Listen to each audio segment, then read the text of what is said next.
I heard my son's voice crack on 2 words before I'd even gotten my key back into my purse. "Mom, please hide." Something in my body understood before my mind caught up that the next 60 seconds were going to cost him more than he realized he was spending. My name is Cleotha Calloway, and in 26 years of raising that boy alone, he had never once asked me to disappear before that Tuesday. I'd driven across town with a foil pan of food still warm against my hip because he'd texted that morning saying he missed my cooking, expecting nothing stranger than a hug and an empty refrigerator. He grabbed my wrist before the door even shut behind me, his face gone pale, his words fast and low. He had spent 3 years building a version of himself for that family, and I watched it crack in real time before either of us said another word. Prescott, Geneva, and Selena had stopped by unannounced after a venue walkthrough 2 blocks over, he said. "And they don't like you. Please, just hide." I did not argue with my son. I set the pan down on his counter, picked my purse back up off the chair, and moved toward the hallway with the kind of calm that comes from a lifetime of making myself smaller for people who never once asked me to. Before I go any further, I'd like to know where you're watching this from tonight, because what happened in the next minute is the kind of thing that stays inside a woman for the rest of her life, and I want to know whose evening I'm sitting inside of while I tell it. The front door opened with a key instead of a knock, the sound of people who'd been told they belonged in that apartment whether anyone was home or not. I turned the corner with my coat half on, and there he stood, a broad man in a tailored blazer, a woman beside him in pearls, who said nothing at all, not a greeting, not my name, her silence telling me exactly what kind of family my son was trying to disappear into, and behind them, the uncertain face of the young woman my son intended to marry. The man's eyes moved over me once, my plain blouse, my flat shoes, the purse I'd carried since before David finished college, and he asked the question with no malice in his voice at all, which somehow made it worse. "David, is this your cleaner?" I watched my son's mouth open. I watched him look at me for exactly 1 second, long enough for me to see 3 years of chasing a future inside her father's company pass behind his eyes. 3 years of small silences and skipped dinners, and excuses I'd let myself believe were nothing. Then he looked back at that man and answered without a single stammer, "Yes, for sure." I did not cry. I did not correct him. I turned my body fully toward my son, the same body that carried him 9 months and worked nights so he'd never once go hungry. And I understood exactly what he'd just sold and exactly who he'd sold it to. And the hurt I felt did not break me. It settled into something colder and steadier than hurt has ever been allowed to settle in me before. I said one sentence to him, quiet enough that only the people standing in that doorway would ever hear it. "You'll understand how well I can clean. How about that?" Then I walked past all 4 of them, out his door, into a part of this story none of them saw coming. The 40-minute drive home gave me time to count backward through every excuse I had swallowed without naming it. Every holiday David spent with Selena's family instead of mine. Every birthday call cut shorter than the year before. Every time I told myself a grown man building a life just gets busy. I called Marva before I'd even pulled into my driveway because I needed to say what happened out loud to someone who would not let me talk myself out of how it felt. She was quiet on the other end while I told her about the doorway, the question, the answer, and when I finished, she said the thing I did not want to hear yet. "You're not even mad, Cleotha," she said. "You sound like you're already deciding how to be calm about it." I told her calm was the only thing that had ever kept me standing upright, and she pushed back harder than I expected from a woman who'd known me 20 years. "Sometimes calm is wisdom," she said. "And sometimes it's just you letting that boy off easy one more time." I didn't answer her right away, because some part of me knew she wasn't entirely wrong, and the not answering told her more than anything I could have said. I went inside, made tea I didn't drink, and told myself the only thing I had any real control over that night was my own business, not my son's choices. I opened my laptop at the kitchen table to finish the one piece of work still sitting unfinished, a proposal for a janitorial contract on a redevelopment project along the Beltline corridor, the kind of bid that could double what Callaway Cleaning Services brought in over the next 3 years, if it landed right. I had been putting off the final pages for 2 weeks, distracted by 3 other accounts closing at once, and I told myself finishing it tonight was simply good business, nothing more, a way to keep my hands busy doing something that still belonged entirely to me. I pulled up the client file to confirm the submission portal one last time before I went any further, and that is when I saw the name printed plainly at the top of the page, the company requesting the bid. Marsh Development. I sat with my hands still on the keyboard, not moving, reading it again slower the second time in case my eyes had simply rearranged letters out of exhaustion. Marsh was not a name I had heard 1,000 times in this city. It was a name I had heard exactly once, months earlier. The one time David let it slip before he started keeping me at a distance. The name of the family Selena came from. I told myself there were surely other Marshes in a city this size, other companies sharing a common surname with no connection to my son's life at all. And I said that to myself twice before I stopped believing it either time. Marva called back 20 minutes later to check on me, and when I told her what I'd just found on my own screen, she went quiet in a different way than before, the kind of quiet that comes from 2 women realizing the same hand might be moving more pieces on this board than either of us had counted. I closed the laptop without finishing the final pages, because I did not yet know what this name on this building actually meant for me, only that it was not nothing, and that whatever it turned out to be, it had found its way to my inbox before I'd even had a full day to grieve what happened in that doorway. My phone rang 4 times before noon the next day, and by evening, David's name had flashed across the screen 10 times more, and I let every single one ring itself out to voicemail. I was not punishing him by staying quiet. I needed one full day where my hands were busy doing something I knew how to do well before I let his voice back into my ear. Callaway Cleaning Services ran 6 crews across the city that morning, and I drove out to a medical plaza off the Beltline myself, walking the lobby floor with my own 2 hands testing the shine my own training had taught a dozen women to leave behind. Because moving through a building I'd built a reputation in reminded me exactly who I was outside of anybody's doorway. My phone rang again around noon, but this time it was a number I recognized from the bid portal, an assistant from Marsh Development asking whether Callaway Cleaning Services could move our presentation up by a full week, since the building's ownership wanted vendor selection finalized ahead of an early opening date. I agreed, professional and even, and hung up before I let myself feel the strange tightness moving through my chest at hearing that name spoken to me directly by someone inside that company. David showed up on my porch that evening without calling first, the same blazer from the doorway still on his back, his eyes red in a way that told me he hadn't slept much either. I let him in because I did not raise a coward, even one apparently capable of becoming one. He sat across from me at my own kitchen table and told me, finally, the full shape of what he'd been telling Selena's family for the better part of a year. First, it was that I lived 2 states away and rarely visited. Then, once that story grew too thin to maintain, he told them I had passed away nearly 2 years ago, a lie he said out loud to me with his eyes down on the table. He told them I'd spent my whole life cleaning hotel rooms for other people, that I'd never owned a thing of my own in this world, when the truth sitting 2 miles from his apartment was a company with my name on the door and 17 people on payroll who depended on me every week to get it right. He said it all because Prescott Marsh ran his company on a particular image of what a partner's family should look like, and David had been terrified for months that the truth of where he came from would cost him the future he was chasing.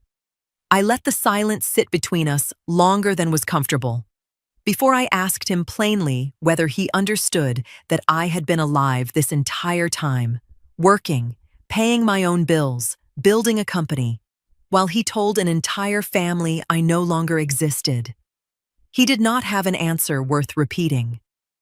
He reached for my hand across the table, and I did not take it, because forgiveness offered that cheap, that fast, after a lie that size, would have taught him nothing at all about what he had actually done. I told him I needed more from him than an apology delivered out of panic at being caught. He left an hour later with nothing settled between us, no forgiveness extended, no plan made.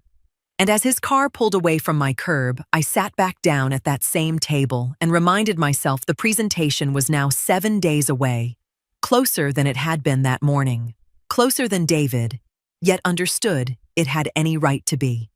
My phone rang on a Sunday morning with a voice I hadn't heard in months, a florist I'd used for every wedding and repast Callaway cleaning services ever catered around, calling to tell me something she said she couldn't sit on any longer. She told me Selena had been asking strange questions around her own bridal party, wanting to know whether anyone recognized an older woman who'd been at David's apartment the week before, a woman David had told her father's family was the cleaner. I asked her plainly what David had told Selena himself, and she said David claimed it had been the wrong apartment entirely, a mix-up with a unit 2 floors down, a lie so thin I sat there shaking my head at my own kitchen table, wondering how a boy I raised to look people in the eye had learned to lie that easily to a woman he claimed to love. She told me Selena hadn't believed him for 1 second and had started going through old photographs from before David learned to scrub his own history clean for an audience he was trying to impress. "Listen," she said, her voice dropping the way it does when she's about to say something she knows will land hard. Selena found pictures from his graduation, captions in his own handwriting, your name spelled out plain. Could not have done this without my mother, the strongest woman I know. I remembered that day clearly enough, sitting under a tent that smelled like cut grass, watching him cross that stage in a cap 2 sizes too big, how he grabbed my hand before the ceremony started and told me none of it happens without you. And I had believed, foolishly, that those words were the truest thing he would ever say to me out loud. She told me I should call Selena myself, set the record straight before David found a way to bury it deeper, and I told her no, not yet. "Why not?" she asked, frustration sharpening her voice. "You have the truth sitting right in your hand." I told her some truths land harder when nobody hands them to you. They only land that way when a person finds them on their own, and anything I said to that girl right now would sound like a mother fighting for her son's marriage instead of a woman simply telling the truth.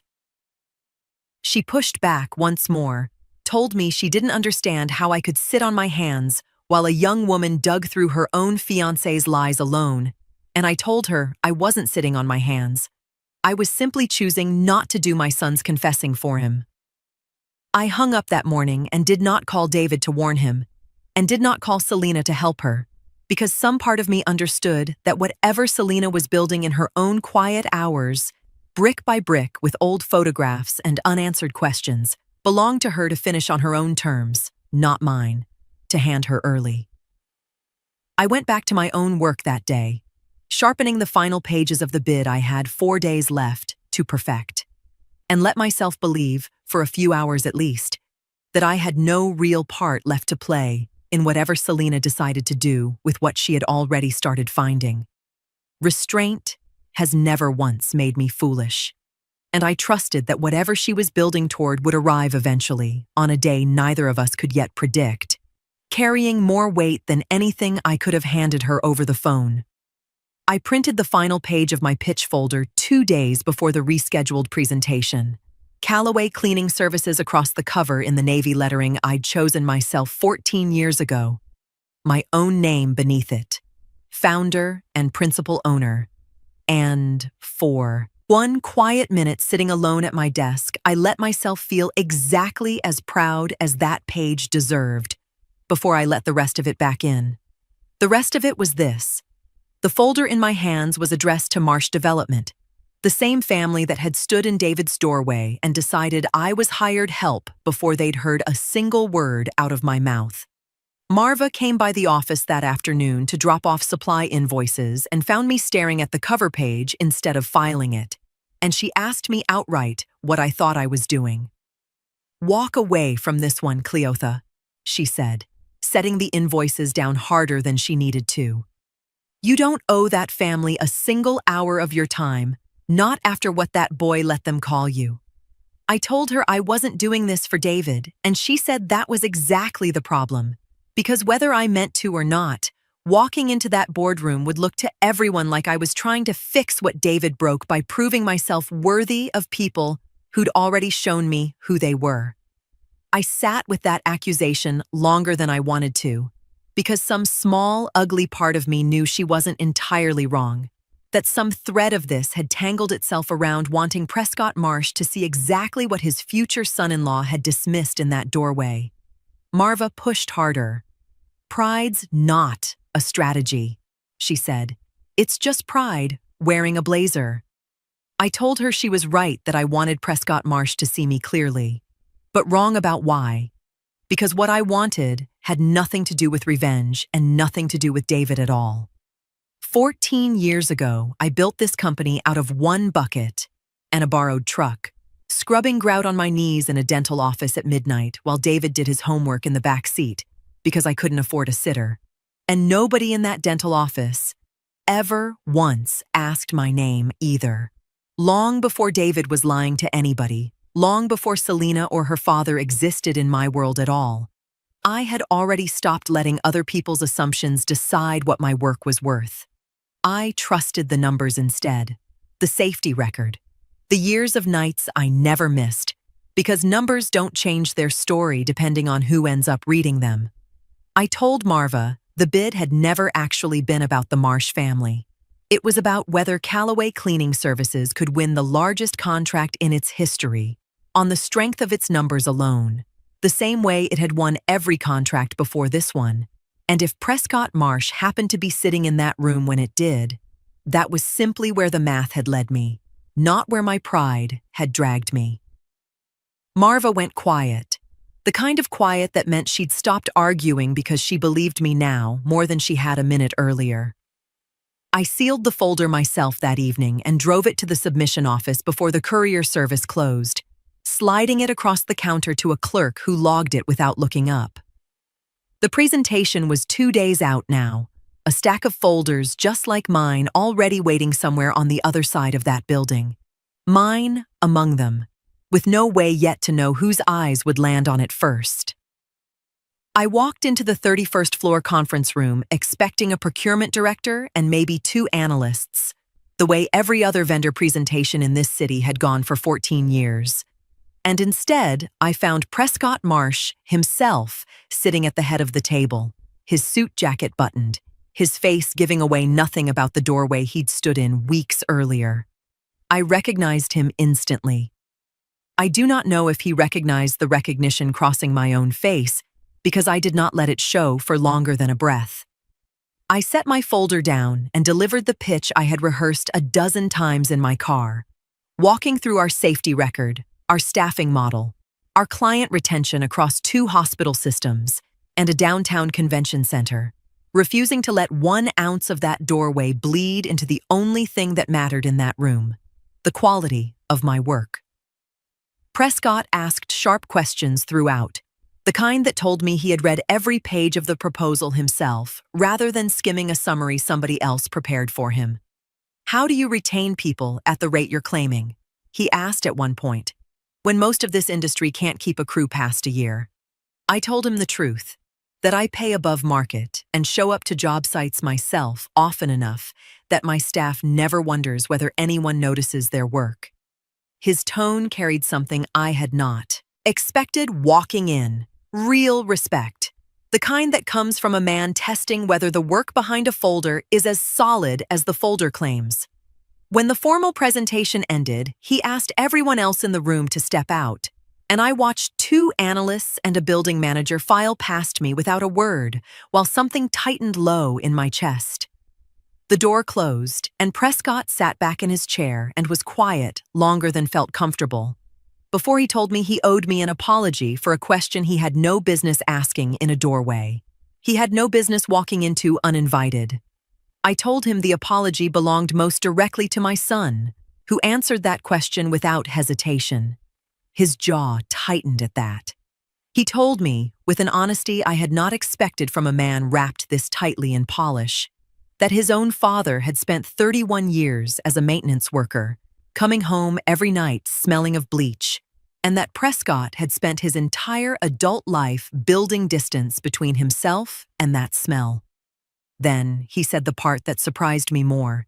He told me that when he saw me standing in that doorway, the very first word his mind reached for was cleaner, not mother, not guest, not a person at all, and that he had spent every day since trying to understand why his mind went there first, when nothing in his life had ever taught him that word belonged to a woman's face before her name did. I did not offer him comfort for that confession because comfort was not what either of us needed sitting in that room. I told him Callaway Cleaning Services would be honored to service this building, and that whatever happened between his daughter and my son was a separate matter entirely, one I had no intention of using as leverage at his table. He extended his hand, and this handshake carried a different weight than the first one outside that doorway had. The weight of two people who had each spent a lifetime being underestimated by rooms exactly like the one we were standing in. 3 days later, his office called to tell me Callaway Cleaning Services had won the contract, on the strength of the numbers alone, with no mention of David, no mention of Selena, no mention of anything that had happened in that doorway at all. Selena walked into my office on a Wednesday afternoon without calling ahead, her phone already in her hand. The screen turned toward me before I'd even stood up from my desk. The graduation photograph filled the screen, my own face younger by years, David's arm around my shoulders, his own handwriting underneath it. Marva let her straight through without asking who she was, the way people sometimes walk past family they've never been properly introduced to. "Tell me the truth," Selena said. "No greeting first. Just that. I want to know if you own this company, if you're the same woman my father just gave the largest contract in his company's history." I told her plainly, yes, the same woman, the same company, 14 years built from nothing, and the same woman David called the cleaner in his own doorway in front of her family. She glanced around my office while I said it. The framed contracts on the wall, the route maps Marva kept pinned by the door, taking in a version of me David had clearly never described to her in any real detail. I did not soften any part of it for her, not the years I spent scrubbing floors before I could afford to hire anyone else to scrub them, not the months David spent keeping me at a careful distance from her life, not the lie he told that I had passed away rather than risk her family learning the truth about where he came from. She lowered her eyes for a moment. Then she asked the question I could tell had been bothering her most. Why would he think he had to do that? I told her she would have to ask David that herself. The only thing I knew for certain was that people tell lies for reasons all the time, but the reason never changes the fact that they told them. She nodded slowly, not defending him, not condemning him, simply trying to understand how someone she planned to marry had become a stranger in front of her. She sat down across from my desk without being asked, her hands very still in her lap, and told me she had learned about the boardroom from her father 2 nights earlier, that he'd come home and told her everything, his own apology, the contract, and the conversation they shared afterward. I told her the part he likely hadn't, that David's lie had cost him very little until the day it was exposed. No missed meals, no lost opportunities, no real consequences at all, while the cost landed squarely on the people expected to carry the humiliation for him. Selena looked away when I said that, not because she disagreed, because she understood it. The silence that followed stretched long enough that I let it stay. Some people need quiet more than advice. Finally, she spoke. "I don't know what this means for the wedding." The honesty in her voice surprised me more than certainty would have. I told her she didn't owe me any decision about her future. This conversation wasn't about choosing sides. It was about understanding what had happened. She nodded. Then she told me something that surprised me. "Whatever happens next," she said, "I'm not making any decision until David stops explaining himself to everyone except the person he actually hurt." I asked her what she meant. She met my eyes directly. "The next real conversation has to be between you and him. Not me, not my father, not anybody else. You, alone, no audience, no performance, no consequences hanging over his head except the truth. I won't decide anything about our future until I know that conversation happened the way it should." I sat back in my chair and considered that. It was the first thing anyone had said since the doorway that felt entirely focused on the right problem, not the wedding, not the contract, not her father's opinion, the wound itself. I told her I couldn't promise what that conversation would settle, only that I had no intention of running from it. She stood a moment later, thanked me quietly, and headed for the door. As I watched her leave, it struck me that she looked nothing like a woman preparing for a wedding. She looked like a woman trying to decide whether she truly knew the man she had agreed to marry. David showed up at my door on a Thursday evening with nothing in his hands, no flowers, no food, no rehearsed line waiting at the ready, just his own 2 empty palms, and a posture I had not seen on him since he was 9 years old and broke a window 2 doors down and walked home already crying before anyone even asked him what happened. I let him in. He sat at my kitchen table and told me Selena had sent him, that she would not move forward with anything between them until this conversation happened the way it needed to. Alone. No audience. I told him I already knew and watched something in his shoulders drop further, the last thread of performance leaving his body, his hands flat on the table the way they used to lie when he was small and bracing for a scolding he knew he'd earned. He told me the lie had never really started in that doorway. It started years earlier, the first time a boy in his fraternity asked why his mother looked nothing like him, and he'd laughed it off instead of correcting it. He told me he never corrected anyone after that. Not at internships, not at networking dinners, not once in 3 years with Selena's family, because silence was easier than watching anyone's face change the way that boy's had. The laughing off became a habit he never noticed forming until it had built itself into something he could no longer take back. He said he had spent his whole life able to choose, in any room, whether to be seen as his father's son or mine. And somewhere along the way, he started choosing the version of himself that cost him less. Every single time. I listened to all of it without interrupting once, because I had learned long ago that the only useful thing a mother can do in a moment like this is let her child hear his own choices, spoken back in his own voice, even while some part of me ached watching the boy I raised explain away the man he'd let himself become. When he finished, he asked me to forgive him, his voice cracking on the word in a way that nearly moved me before I caught myself. I told him forgiveness wasn't the thing standing between us, understanding was, and I needed him to sit inside the difference before I gave him anything resembling peace. I told him about the contract, that Callaway Cleaning Services had won the largest deal in its history under my own name, in his future father-in-law's own boardroom, without his help, without his protection, without him in the room at all. I watched his face change slowly while I said it, piece by piece, as he understood that the thing he believed he'd been protecting me from, exposure, embarrassment, his fiancé's family's judgment, had never actually been mine to fear in the first place. He had not been protecting me. He had been ashamed of me and called it protection so he wouldn't have to look at the difference. He did not have an answer for that. He left that evening without the forgiveness he came for, and I watched his taillights pull away from my curb before I said, out loud to an empty kitchen, that real change was not a feeling he could produce at my table in one sitting. It was a year of choosing differently in rooms where nobody was watching to grade him for it, and that was the only thing I had any interest in waiting for. Geneva came to my house on a Saturday morning without calling first, her turn, it seemed, now that her husband and her future son-in-law had each already sat across from me in their own separate reckonings. I let her in and sat her down in my front room with tea I'd actually had time to prepare properly this time.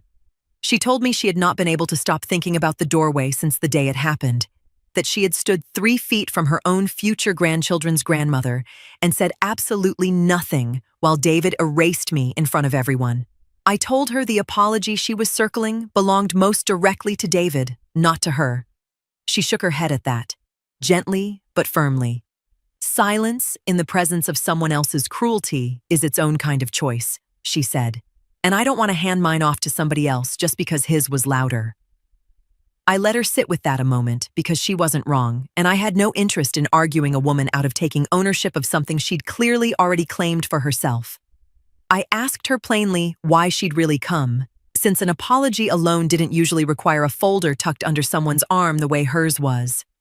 She looked down at the folder before answering. Then she slid it across the coffee table toward me.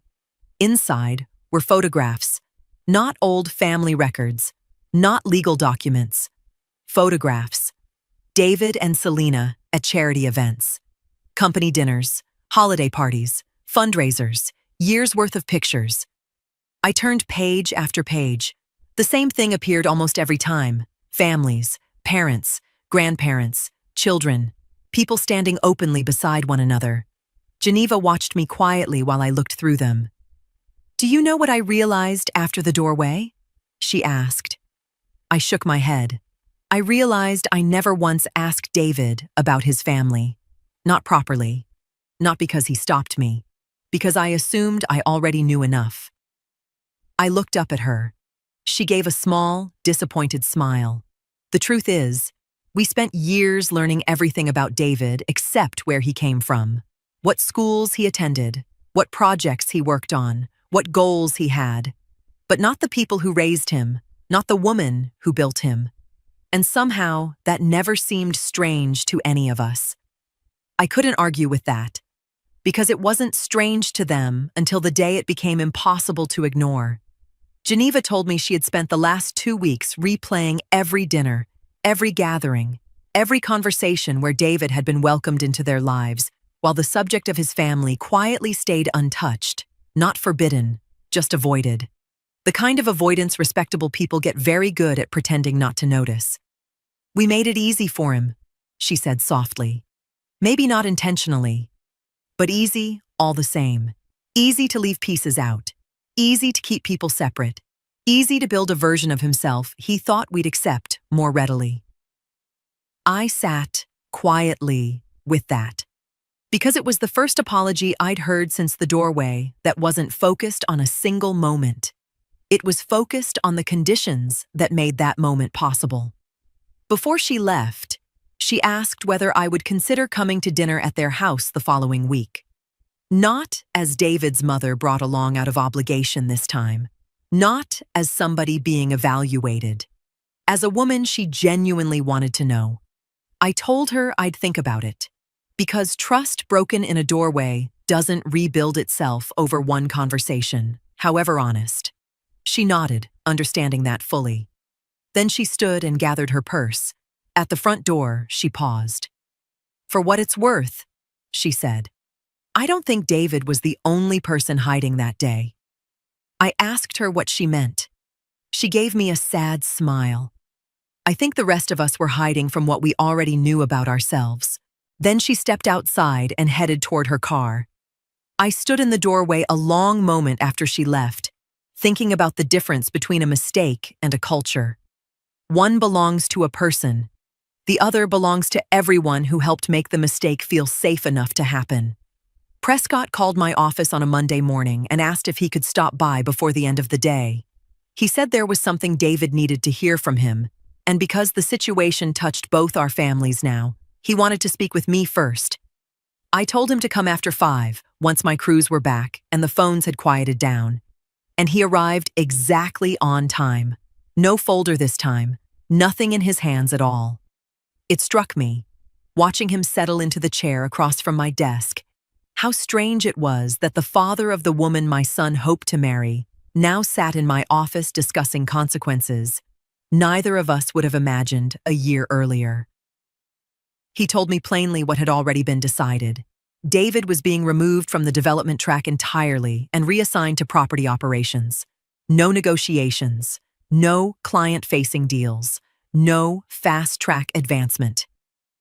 For the foreseeable future, his responsibilities would involve the day-to-day work of managing properties, responding to tenant concerns, coordinating maintenance issues, and rebuilding trust the same way every other employee had, to rebuild it after damaging it.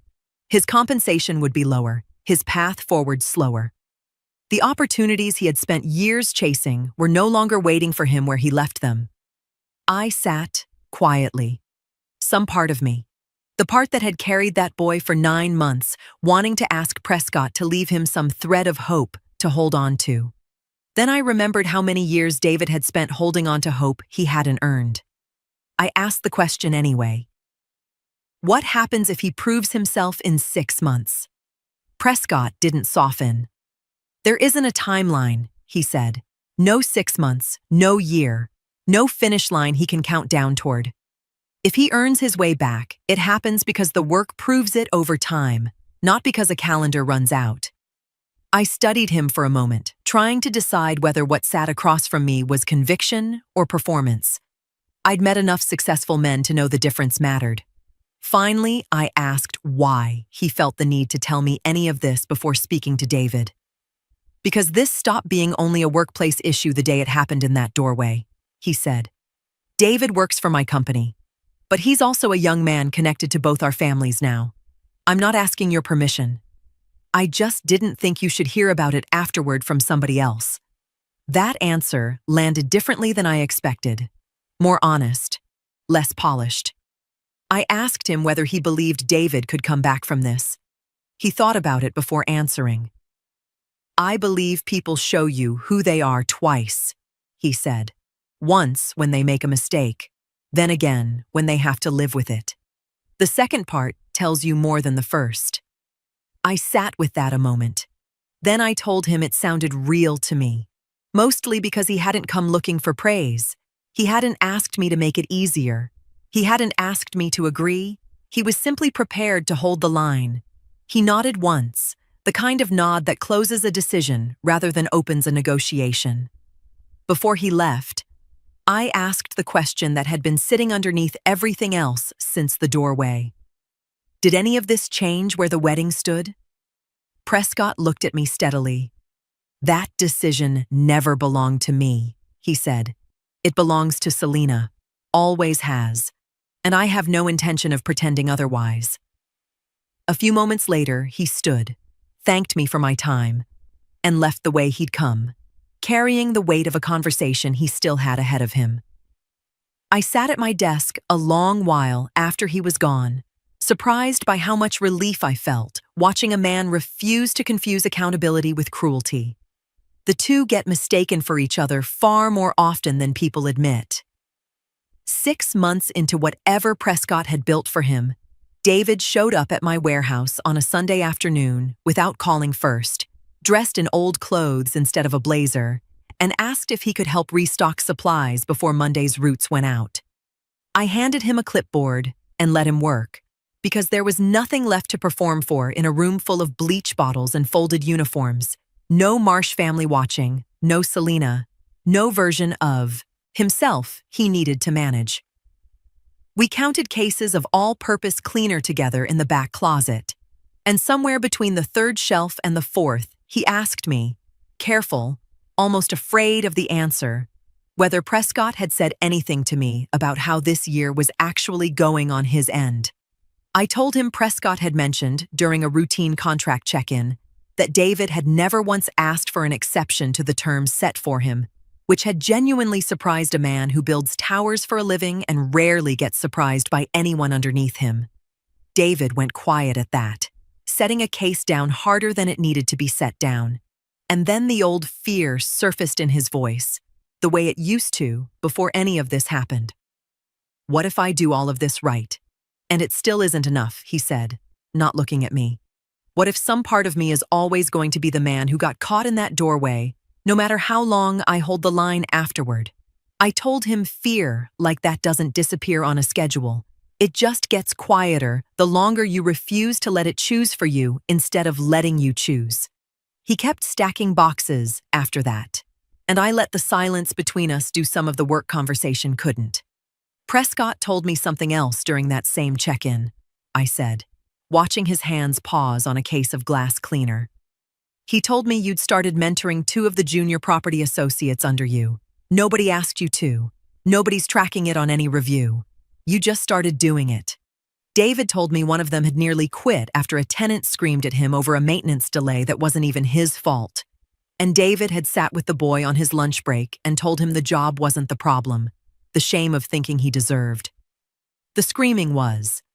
He said the boy reminded him of himself 3 years ago, scared and overcorrecting in every direction at once, and he hadn't wanted to watch that happen to someone else without saying something. I felt something shift in my chest, hearing that. The first real glimpse I'd had of who he might actually become once this year finished doing whatever it was doing to him, separate from any contract, any wedding, any audience at all. Before he left that evening, he asked me straight, standing in the closet doorway with a clipboard still in his hand, whether I actually believed a person could become someone different in 12 months. I told him 12 months wasn't what changed a person. The daily decision not to lie inside those 12 months was.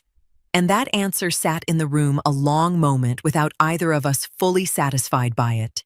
Him because he wanted certainty I couldn't honestly give him, and me because some part of me still needed proof I hadn't yet been handed. I did not tell him which way I leaned because some questions only get answered honestly by the months still left to come, not by anything either of us could say out loud in a supply closet on a Sunday. Marva came into my office on a Tuesday with a look on her face I hadn't seen since the week David's lie first unraveled, and she told me one of our crew leads at the Marsh building had overheard something the night before that she thought I needed to know. Our team works the executive floor after hours, she said, emptying trash cans and wiping down conference tables long after everyone else has gone home. The kind of work that makes people forget anyone's still in the room with them. She told me a senior associate named Terrence Boykin had stayed late with another associate, talking in a way that didn't sound like ordinary office gossip, and our crew lead had caught one line clearly enough to repeat it back word for word. Some people never recover from the reputation they earn. I asked Marva what the conversation was actually about, and she told me Terrence had been bringing up David's name again, months after most people inside the company had already moved on.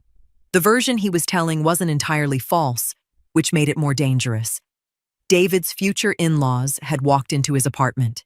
His mother had been there. A lie had been exposed. But Terrence was leaving out everything that came afterward. He left out the fact that David had admitted what he'd done. He left out the consequences. He left out the year Prescott had made him spend rebuilding trust from the ground up. He left out the fact that the woman in the story owned the company, servicing the very building they worked in. What remained was a version just true enough to repeat and just incomplete enough to damage somebody. I sat with that a long moment because I knew something David was only beginning to learn. A mistake rarely follows you as far as the story people decide to tell about it afterward. Marva told me David had mentioned in passing that a few responsibilities he'd once handled were still being routed around him, even after months of solid work. Not because anyone openly questioned his performance, but because trust, once damaged, tends to move back slower than opportunity moves away. I thought about him in that warehouse months earlier, stacking supplies beside me on a Sunday afternoon, trying for the first time in years to become someone different from the man who stood in that doorway. For most of his life, I'd been angry at the lie. Now, unexpectedly, I found myself angry at the people determined to make sure the lie was the only thing anybody remembered. David had earned the consequences that followed his choices. What he had not earned was a lifetime sentence for a mistake he had spent the better part of a year trying to correct. Marva told me our crew lead described Terrence's voice as calm, careful, almost rehearsed. Not emotional, not frustrated, intentional. The kind of tone people use when they're testing how a story sounds before deciding who else to tell it to. I asked whether she thought Terrence was building towards something larger. She shrugged. Maybe. Maybe not. Sometimes people spread stories because they're angry. Sometimes they spread them because somebody else's stumble creates room for their own success. Terrence had spent years working toward opportunities David once seemed destined to receive. That fact alone was enough to make me pay attention. I looked out my office window for a long moment before answering. Then keep your eyes open, I told her. Nothing more. If Terrence was simply talking, the truth would eventually outrun him. If he was building something bigger, we'd know soon enough. Marva nodded. When she left, I sat alone for a while, thinking about something I'd learned much later in life than I should have. The hardest consequence is not losing people's trust. It's earning it back and discovering some people preferred the version of you that failed. Geneva called me on a Thursday evening with a tightness in her voice I hadn't heard since the day she first apologized on my porch. And she told me, without any greeting first, that a reporter from one of the city's business publications had reached out to Marsh Development's communications office that afternoon asking questions about David. I asked her what kind of questions. The kind nobody wants asked 2 weeks before a major public announcement, she said. She told me the reporter had heard some version of the story about the doorway, about David denying his own mother, and was now asking whether David's relationship with Selena had influenced any vendor decisions connected to Marsh Development. I felt my stomach tighten immediately. Not because the accusation was true, it wasn't. Callaway Cleaning Services won that contract on its numbers, the same way we'd won every contract we'd ever earned. But business has a way of treating questions and answers like they're the same thing. Sometimes all it takes is somebody asking the wrong question publicly for people to start wondering whether there might be something underneath it. I asked Geneva where the reporter got the story. She told me nobody knew for certain. What they did know was that the reporter seemed less interested in what actually happened, and more interested in whether there was a larger story hidden underneath it. A denied mother, a future father-in-law, a major contract, a company promotion that had already become office gossip. The pieces sounded dramatic enough that someone had started putting them together. I found myself thinking about the conversation Marva and I had weeks earlier, about Terrence, about stories that grow larger every time they're repeated by somebody who wasn't there. Maybe he had nothing to do with it. Maybe he did. Either way, the story had escaped the room where it started. That was the real problem. Geneva told me Prescott had already spoken with the company's legal and communications teams. The records were clean. The vendor process was documented. The scoring process was documented. Every step leading to Callaway Cleaning Services. Winning the contract could be verified on paper. That should have reassured me. Instead, it reminded me how little paper matters once people become more interested in scandal than facts. I sat quietly with the phone against my ear.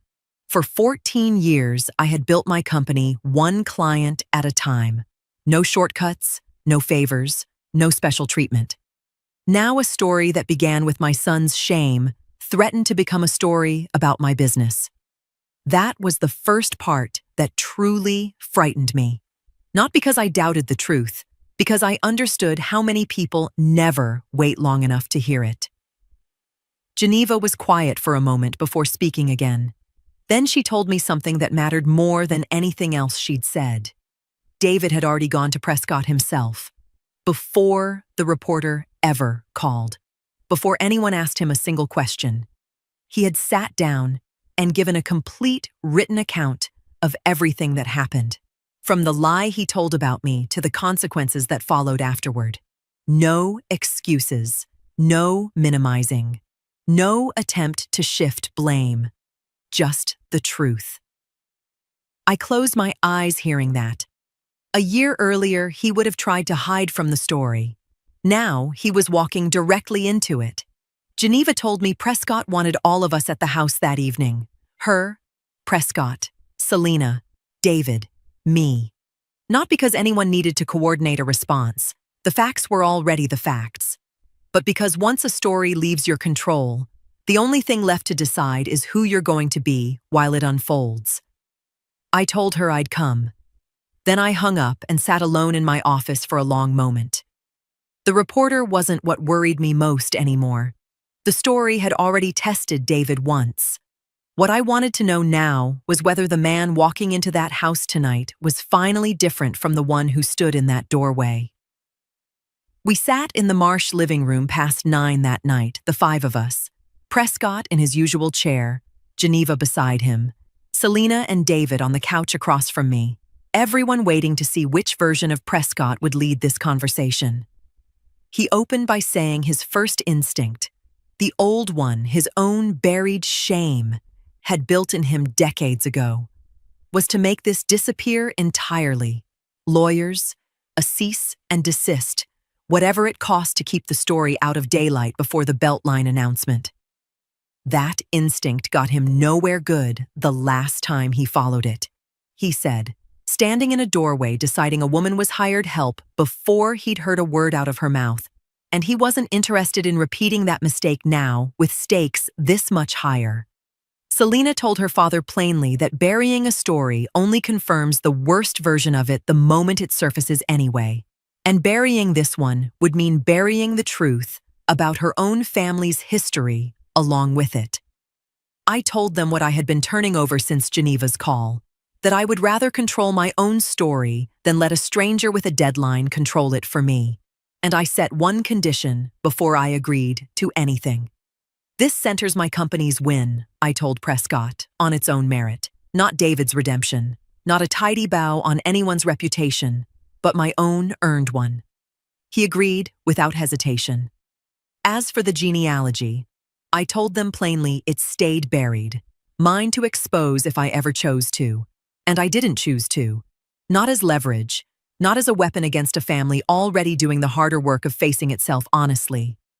David, quiet through most of it, finally spoke, saying he wanted his name attached to the honest version too. Fully, no editing, because he was done letting fear write his story for him. Prescott called a journalist he trusted before midnight, someone who covered the city's growth rather than its gossip, and the feature ran 9 days later exactly the way we'd asked, my company's history. The contract won clean, nothing more. Without anyone connected to the family confirming a single detail about old county filings, the original reporter's editor decided unverified genealogy claims about a private family weren't worth the legal risk of printing, and the story he'd been chasing simply died on someone else's desk before it ever ran. What none of us knew until almost 2 weeks later was where his original tip about the doorway had come from at all, until Prescott's IT department, reviewing an unrelated security audit, found an internal email trail leading back to an account registered under a barely disguised version of Terrence Boykin's own name.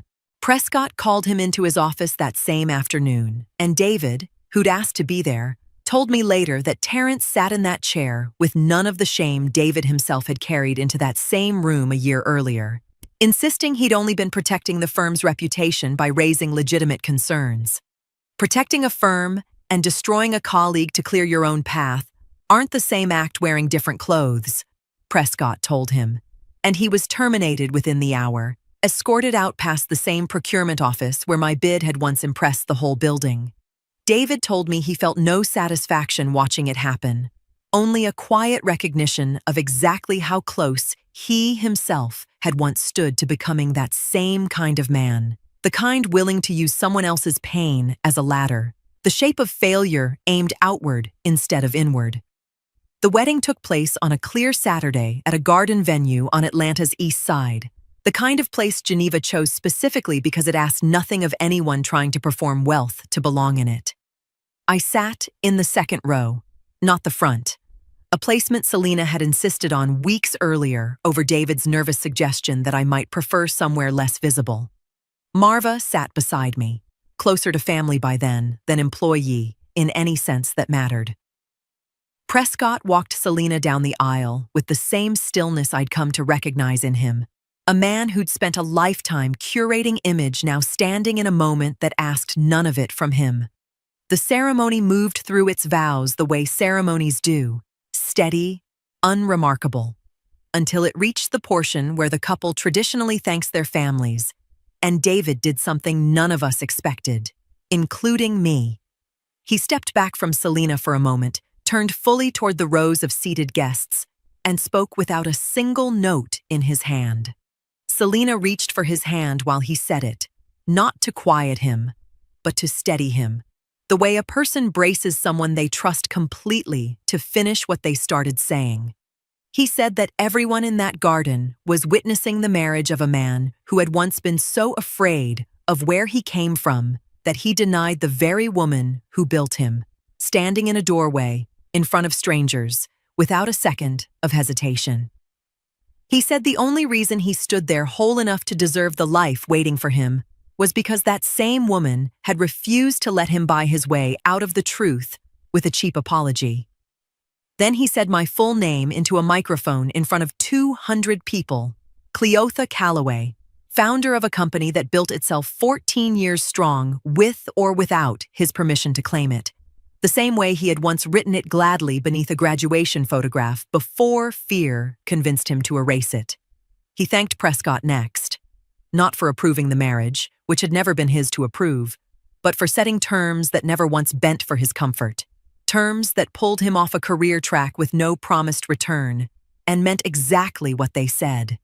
He told the guests plainly that he was still working his way back at Marsh Development, still years away from anything guaranteed, no timeline handed to him, no shortcut earned, and that he wanted every person in that garden to understand the rise he was building belonged to no one's mercy but his own continued choices. I did not cry during the vows themselves, but I felt my throat tighten standing there watching my son claim me completely, fully, by name, in front of people who had once watched him deny me, with no hallway left to hide in, no audience he was performing for, no version of himself remaining to protect. I watched him find my eyes one last time across that garden before the music started again. And in that single look, I saw the boy who once grabbed my hand before a graduation ceremony, fully returned. Prescott caught my eye from across the garden too and gave a small nod, the kind two people exchange when they've each spent a lifetime being underestimated by rooms exactly like the one they were finally standing inside as equals. The reception that followed was warm in a way I had stopped expecting from that family. Geneva pulling me onto the dance floor at one point, laughing about something neither of us would remember by Monday. He thought that sentence in the doorway started his downfall. It started the only rise that was ever going to hold.